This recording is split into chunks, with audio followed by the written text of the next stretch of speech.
What's going on, guys? Apathettic here with all your tips, recommendations, and everything in between. And today I'm going through and ranking all the Warlock exotic armor in a tier list based on how good they are in PvP. If you're wondering where a specific piece of armor ranks, make sure to check the description, as I made sure to timestamp each exotic that I talk about. Lastly, a majority of this footage comes from my Twitch channel, so if you want to see more gameplay like this live, don't forget to drop a follow on my Twitch using the link below. With that, let's get into it. Starting with the Skull of Dire Ahamkara, and its exotic perk is Actual Grandeur. Provides additional damage resistance during Nova Bomb. Nova Bomb kills grant super energy. Once upon a time, this exotic was the king when it came to getting your super back extremely quickly, but since it has been nerfed. Now this exotic in PvP still does have the potential to return a decent amount of super, but how many kills do you need to make it worth it? In my experience, in order to make using this exotic worth it in PvP, you're looking at getting at least 3 kills to get back 1/3 of your super, which is a pretty tall task in my opinion, especially when you factor in more competitive modes like survival or trials, where the teams are smaller and getting a triple with your Nova Bomb is less likely. As far as the damage resistance goes on this exotic, I did notice it made me slightly harder to kill in my Nova Bomb, but not by much. It felt more like it was just delaying the inevitable instead of doing enough to outright save me. Skull of Dire Ahamkara is a very niche exotic because it requires so much to go right in order for it to be effective, and the super it benefits is arguably one of the worst supers in the game, and most top players don't have issues baiting an opponent's Nova Bomb. Because of that, I'm putting Skull of Dire Ahamkara in the D tier. Next up, we have Crown of Tempest, and this exotic perk is Conduction Tines. Arc ability kills increase the recharge rate of your arc abilities and extend the duration of Storm Trance. Conduction Tines has the ability to stack up to 3 times, can make a huge difference in how fast we can get our arc abilities back, especially when paired with Top Tree Stormcaller and Arc Web. With a well-placed arc grenade in a game mode like Control, you can easily string multiple kills together, getting Conduction times 3 even faster, and with Arc Web, each chain recharges your grenade and melee ability, making this pairing even better. But that's not where the synergy between Crown of Tempest and Top Tree Storms stop. When combining Crown of Tempest with Transcendence, which increases the length of your super when you pop Stormcaller, with full grenade and melee energy, it can really increase the efficiency of this exotic. You're increasing the super's duration with Transcendence, then as you hopefully get kills and start stacking Conduction Tines, this super lasts forever. It allows a lot more freedom in super, can even help get additional kills off spawn since the super can last so long. I found this exotic very effective in 6s, as you could use all these abilities together working in synergy to really make this exotic even more potent. In more competitive modes like trials or other 3v3 game modes, this exotic is still effective, but definitely not to the same degree.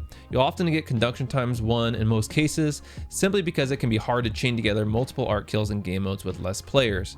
That being said, this exotic is still one of the best on Warlock, and with Top Tree Storm being a top subclass, it's hard not to rank it high. And so, Crown of Tempest lands in the A tier. Eye of Another World is our next exotic, and its exotic perk is Cerebral Uplink, highlights priority targets, and improves the regeneration speed of your grenade, melee, and rift abilities. Eye of Another World is a jack of all trades and a master of none.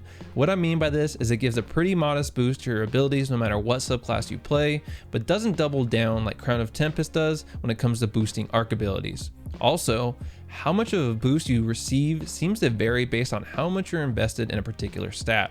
So if you have more invested in recovery, for example, then the benefit to your rift will diminish as you increase your recovery. I'll add that it was very hard to exactly quantify how much this exotic benefited my gameplay. Would I have typically had my grenade in that scenario? Do I normally get my rift this quickly? All questions I had as I continued to try this exotic out, and I came to the conclusion that this exotic does have a very strong effect on our overall stats, especially when we haven't fully optimized our builds or gotten the perfect stat rolls on our armor. That being said, top players typically aren't going to have this issue. They spend countless hours farming and grinding for their perfect rolls for PvP to enhance whatever playstyle they may be going for.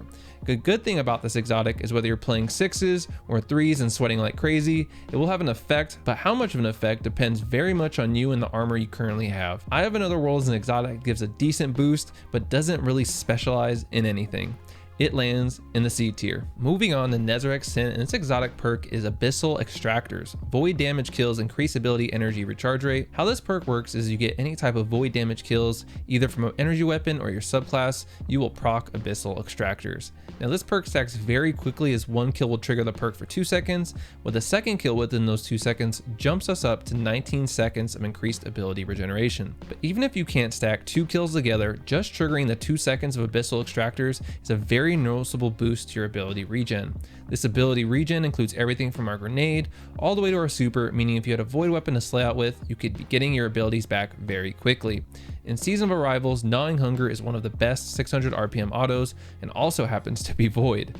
Pairing Gnawing Hunger with this exotic was absolutely insane, as I had my abilities constantly and got my super back even quicker because of how strong this weapon is. Nezarec Sin is also great because you don't need to run it on a void subclass for it to work, but I found running it with bottom tree Voidwalker and triggering Devour allowed for some great synergy and recharged my abilities stupid quick. Nezarec Sin is an exotic that you see and feel working right away, and then can be used with a variety of weapons and loadouts as long as you're using void somewhere. This exotic is also interesting as it can become even stronger depending on what the meta is when it comes to weapons. So while Nezarec Sin is very good in 6s and I would say okay in 3s, it could easily become a go-to exotic if Bungie made a strong void energy hand cannon. Because of Nezarec Sin's ability to be adaptable to multiple loadouts, ease of use, insane energy recharge rate, and overall ability to impact your play right away, it lands in the A tier. The Stag is our next exotic with the exotic perk Dearly Departed. Grants rift energy when you're critically wounded.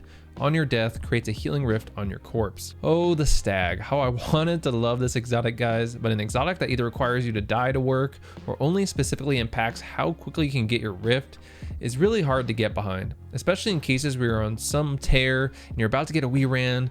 You don't really notice this exotic.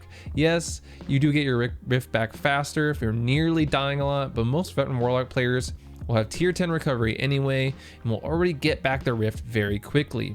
There were times where I didn't even realize I had this exotic on until I died and saw my rift on my body. My only wish is that this exotic performed as well as it looked, and what all this adds up to is I have no choice but to put the Stag in the D tier. Up to bat next, we have Verity's Brow. In this exotic perk, the 4th magic, energy weapon kills grant death throws, which provides a bonus to the damage of your grenades and grants you grenade energy. When you have a death throws and a throw a grenade, nearby allies gain and greatly increased grenade regeneration for a short period of time. With this perk, it can stack up to 5 times with each stack, lasting 9 seconds and refreshing as you gain another stack. In terms of grenade energy, you do gain a significant amount back, especially when you get 3 times or higher stack of death throws. With regards to the bonus grenade damage, I found it very difficult to achieve higher stacks of death throws and simultaneously be able to hit someone with my grenade once I had those 5 stacks. With lower stacks, it's manageable, but I didn't really notice a significant increase in damage.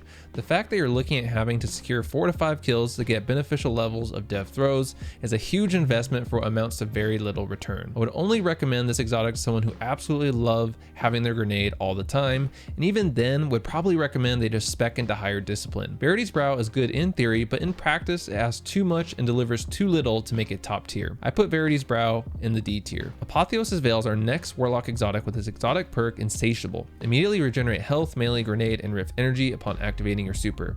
Nearby allies recharge class abilities faster. This exotic continues a strong showing by the Stag and Verity's Brow, but somehow finds a way to be even more niche. While its exotic perk is very good, it relies solely on activating your super, therefore automatically putting an artificial cap on how often you actually will benefit from this exotic. And while it does increase class ability regen for your teammates, I struggle to see how much that actually impacts the game. This exotic was one of the most painful to review because even when I got my super 3 times in one game, I'd already trained myself to not pop my super in a place where I needed immediate health regen. I can only see this exotic benefiting someone who frequently dies while popping their super, and chances are they wouldn't know any better than to pick this exotic anyway. Apotheosis Veil is lucky it's in the D tier, and if I had an F tier, I would put it there. Next up, we have a somewhat popular exotic, and that's the Astrocyte Verse, with the exotic perk Move to Survive. Blink further and more frequently, weapons ready quickly out of blink, and radar remains up. This exotic often gets a bad rap because of how ineffective blink can be, since among higher skill players it's relatively easy to predict, and there's somewhat of a lingering hitbox when you first attempt to blink, which can cause you to get killed when it seems like you're mid blink if it's not timed right. But what is forgotten is Astrocyte Verse addresses a lot of the concerns that blink typically brings. With this exotic, your weapon's ready much quicker, you can blink more often, which allows us to be more elusive and create more misdirection, and we don't get as confused coming out of blink because you also are able to maintain your radar. This exotic is all about timing and getting a feel for how far you can blink and how long before you can blink again. With this exotic, there is very little cooldown between blinks, and you can get really high up or cover a lot of ground because of the increased blink distance. It takes some getting used to, but once I got used to this exotic, I was able to make some nutty plays, especially when paired with bottom tree Voidwalker. I was able to get easily out of sticky situations because of my ability to blink straight up high above my enemy, and while they were trying to figure out where I was able to land on them with my shotgun. Another way I found this exotic useful was it made my Nova Bomb much more effective. Since I was able to blink higher into the air, I could get a better aim for my Nova Bomb and was able to not only secure kills more effectively but survive when using my Nova Bomb, which for anyone who's used that super knows that's not a common occurrence. Ultimately, this is exotic that does have a mastery aspect to it, and with some time spent with this exotic, there is definitely a little bit of a skill gap involved. But even when reaching the top levels of mastery with this exotic, highly skilled players will still be able to easily predict your movements and this particular style of play. So while this exotic is pretty good and can make for some sick plays, you won't find it used much among some of the best players, and so Astrocyte Verse lands in the B tier. Moving on to Felwinter's Helm with the exotic perk Warlord's End. Arc, Solar, and Void melee kills create a burst of energy that weakens nearby enemies. Finishers and kills against more powerful enemies increase the radius of the burst and the length of the weakening effect. Basically, upon killing an enemy with the elemental melee ability, Felwinter's Helm releases an area of effect burst that debuffs the enemies around you. This exotic falls in the category of cool effect, but very hard to actually get to work or benefit from. Oftentimes when you're killing someone with a melee attack, you're often trading, or if there are other people around, they are typically finishing you off after the engagement.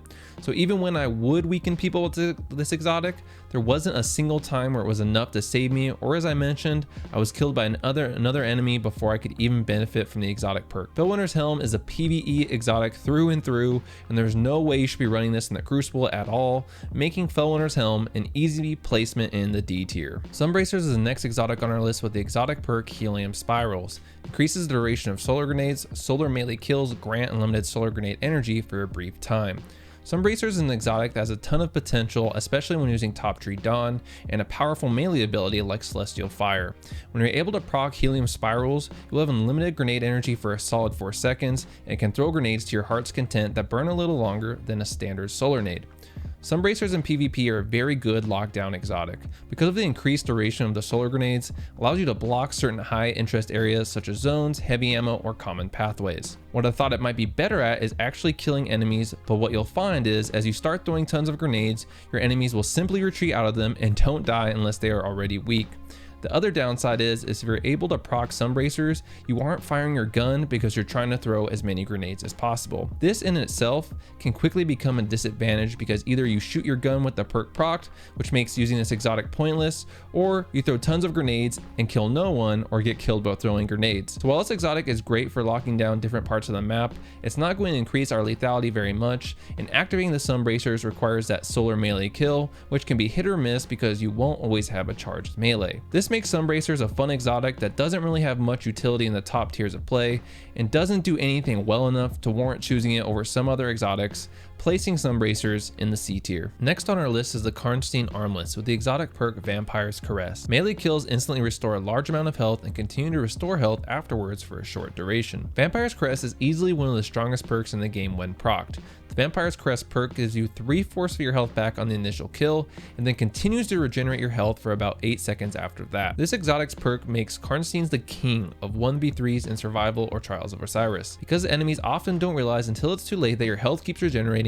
or that you've suddenly gotten a huge boost in health. Karnstein Armlets has a couple of things going for it that make this a top tier exotic, and the first thing is how Vampire's Caress can be procced.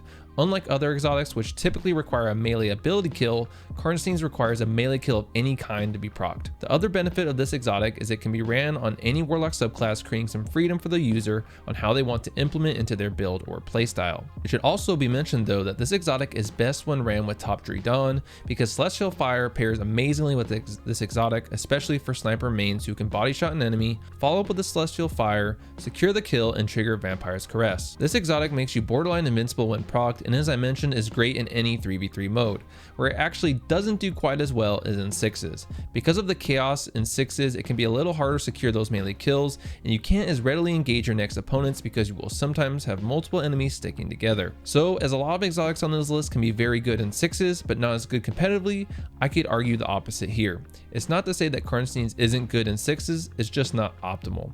The other downside of this exotic is the fact that Warlock melee is so much slower than any other class, which puts them at a slight disadvantage in those close quarter engagements. But even with those cons, this exotic is still top tier because of the overwhelming benefits and ease of activation of Vampire's Caress, and the fact that this exotic pairs best with a subclass in Top Tree Dawn that is currently the meta in the Crucible. This makes Karnstein Armlets our first S tier exotic on the list. Winter's Guile is up next, and man, I wish it really wasn't, but here we are. Winter's Guile exotic perk is Warlord's Sigil. Limiting enemies with melee attacks increases your melee damage. When limiting an enemy with a melee attack, Winter's Guile on paper sounds like it has the potential to do some real damage, but unfortunately, it's just not the case. If Warlock base melee were more reliable or quicker, this exotic might have some more value, but it's very hard to stack multiple melee kills together and stay alive. I did manage to get a wee round of medals using this exotic, but I can confirm it had absolutely nothing to do with this exotic. If you could have guessed by now, Winter's Guile barely lands in the D tier. Next up, we have Aeon Soul with the exotic perk Aeon Energy. Throwing grenades grants the following to nearby Aeon Cult allies: grenade energy to warlocks, melee energy to titans, and dodge energy to hunters. This exotic has a lot of potential for some wild team builds and some cheeky play, especially on a Well of Radiance subclass for Warlock. I could just imagine a Warlock throwing tons of Divine Protection to constantly give teammates overshields. I'll also mention that this exotic does activate from a pretty good distance, which makes it a little bit more intriguing, but at the end of the day, this exotic does not have a place in the top levels of play, and especially since you have to meet such strict team requirements that can be very limiting, especially to other classes. Aeon Souls is an easy choice to go in the D tier. Ophidian Aspect is up next, and its exotic perk is Cobra Totemic. Weapons ready and reload very quickly, melee range is extended. Ophidian Aspects. I was actually very excited to give this exotic another shot because traditionally in the past I've always chosen other exotics over it. Using this exotic, it's very clear right away the impact this exotic has on how our weapons feel. They feel much more snappy when it comes to ADSing and ready much quicker, especially for weapons that don't have quick draw.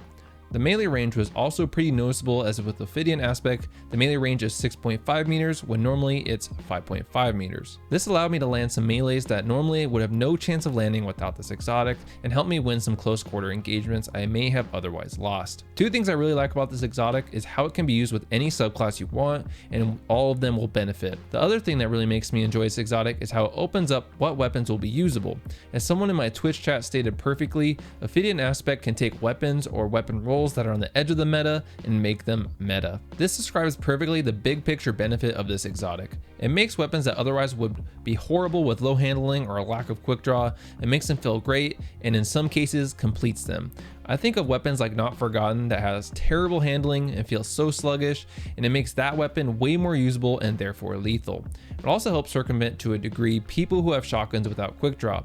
Now let's be clear here, Ophidian Aspect doesn't give you quick draw. This has been tested by multiple people and is a common misconception.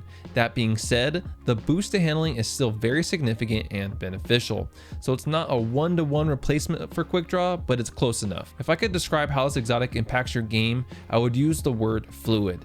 Especially if you use more meta weapons like Dire Promise and Astral Horizon, Ophidian Aspects makes these great feeling weapons somehow feel even better. But what if I already have weapons with quick draw or high handling, then this exotic is a waste.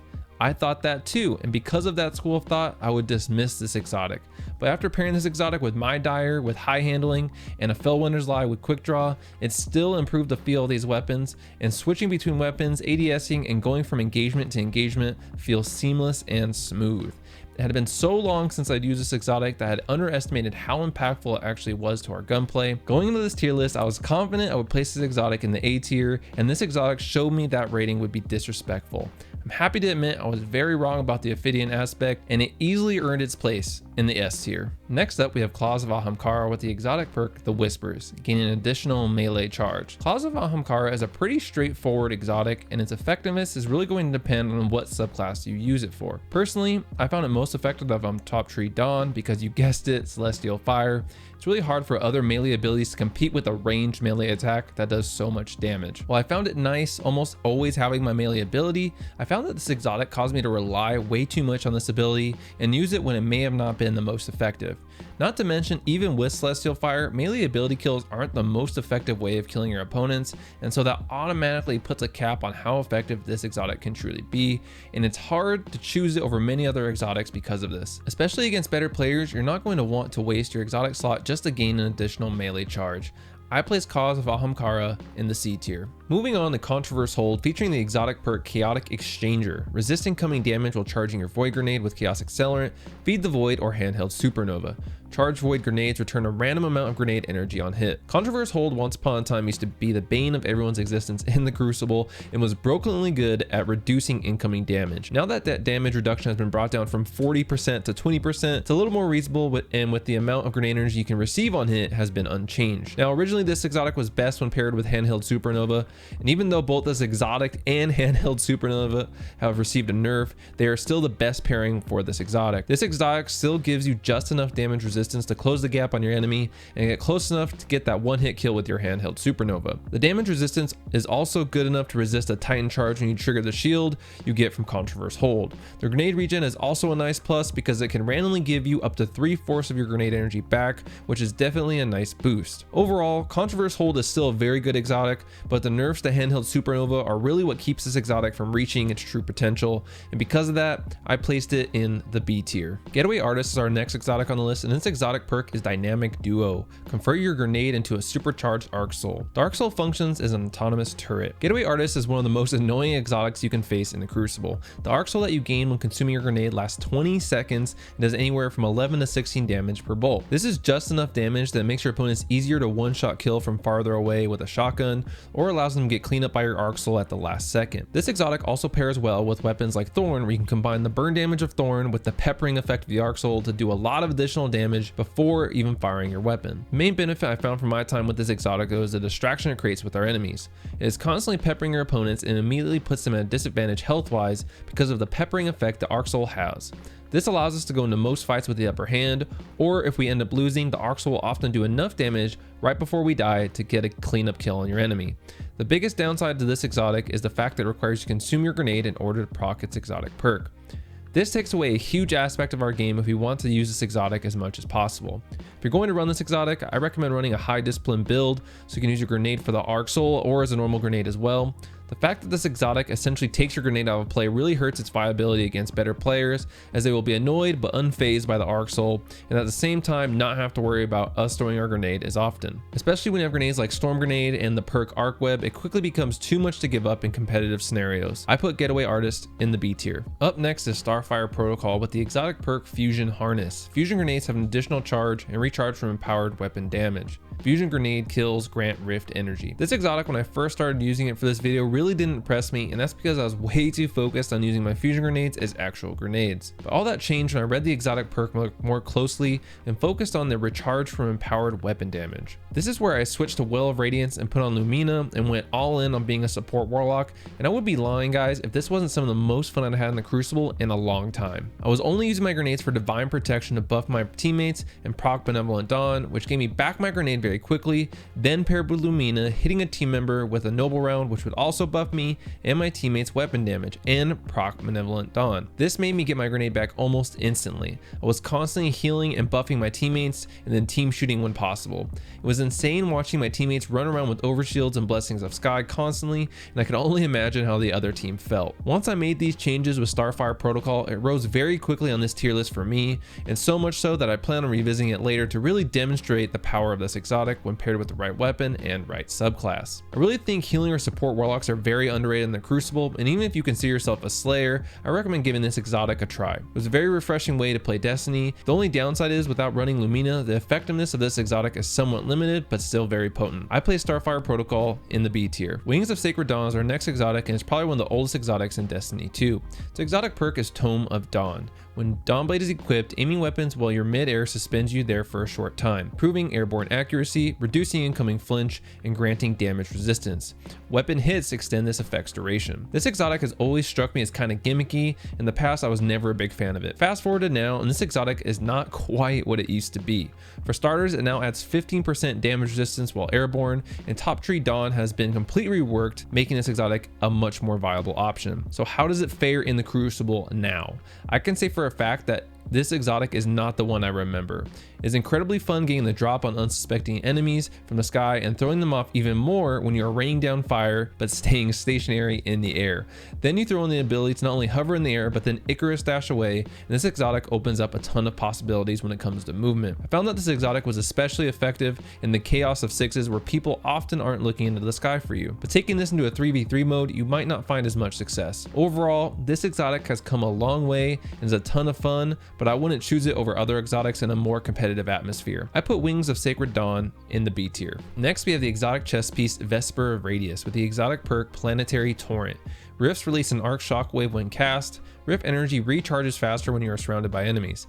Vesper of Radius is an interesting exotic, and I say interesting because it absolutely has no use case in the Crucible, or at least one that can be done intentionally. If you really want to use this exotic perk, you can run up to an enemy and pop your rift to hit them with an arc shockwave, but either way, if you do that, you're dead. The rift animation is not a quick animation, and oftentimes if I hit someone with the arc shockwave, they would still kill me because I'm still in my rift animation. This exotic needs a complete rework if it's ever going to be viable in PvP, and I honestly don't know how valuable it is in PvE either. I think putting this exotic in the D tier is actually quite generous. Our next exotic chest piece on the list is Sanguine Alchemy with the exotic perk Blood Magic. Weapon kills while standing in any rift pause rift's countdown, extending its duration. Further kills maintain the length of the pause.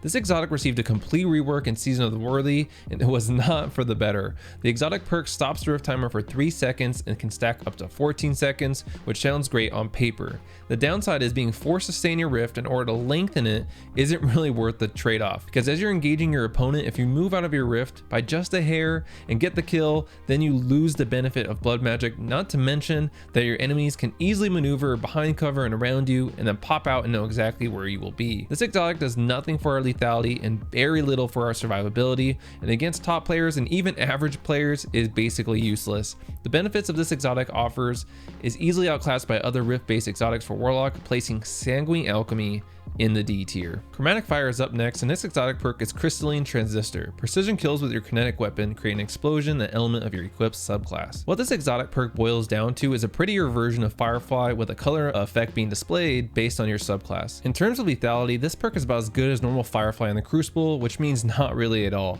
This exotic is basically a cool cosmetic effect for your opponents after you killed them with a headshot. For my friends that play Halo out there, this kind of reminds me of Grunt Birthday Party with the confetti on headshots, but minus the kids cheering sound effect. Ultimately, this exotic does nothing for us in PvP, thus landing it in the D tier, and I could go as far as saying I'm not sure why this exotic even exists. Next up is Pheonix Protocol, the exotic perk Battle Hearth. Kills and assists you make while standing in your Well of Radiance return super energy. This perk somewhat reminds me of Skull of Dire Ahamkara in the sense that it requires kills to regain your super. What I found with this exotic is you basically have to kill or assist in killing 3 to 4 players in your well to make it worth it.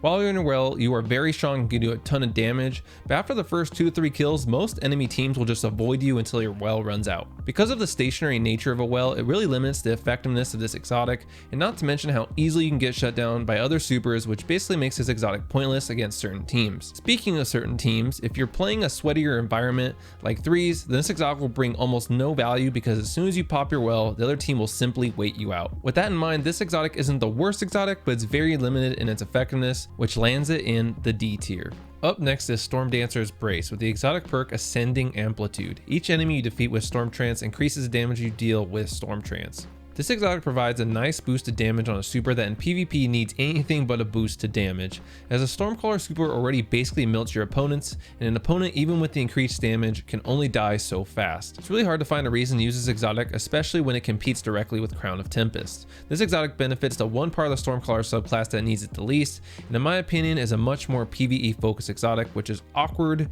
because no one really runs Stormcaller in PvE for damage either, but Stormdancer's Embrace lands firmly in the D tier. Transversive Steps is up next with the exotic perk Strange Protractor. Sprint speed increased. After a short time sprinting, your currently equipped weapons automatically reloaded. Transversive Steps brings a lot to the table when it comes to how it improves your Warlock's overall play. First of all, it increases the sprint speed of our Warlock, making our movement feel a lot more horizontal and less floaty, which directly addresses a pain point that a lot of players have on Warlock. This increased speed is also great for shotgun players, as this translates into farther slide distance and makes it easier to go from a dead stop to a slide. This exotic is also beneficial to players who main snipers, especially when paired with Top Tree Dawn and Icarus Dash. This makes escaping from shotgun rushers a breeze and allows us to create a lot of space very quickly. I could go on and on about the benefits of increased sprint speed and how it impacts supers, etc, but that's not the only benefit of this exotic. You also gain the ability to automatically reload your weapons, which can literally save your life in certain scenarios. This perk also minimizes how often we have to slow down and reload, and helps create a better overall flow to our game, as we can constantly go where the action is without having to slow down or disengage to reload, and allow our enemies some breathing room. Combining all this with the fact that this exotic benefits any subclass and any loadout, and not only works but makes it better, puts Transversive Steps in the S tier. This is literally one of the best exotics, if not the best exotic for Warlocks, because of its always on nature, and if you haven't tried it or didn't like it before, I would consider revisiting it.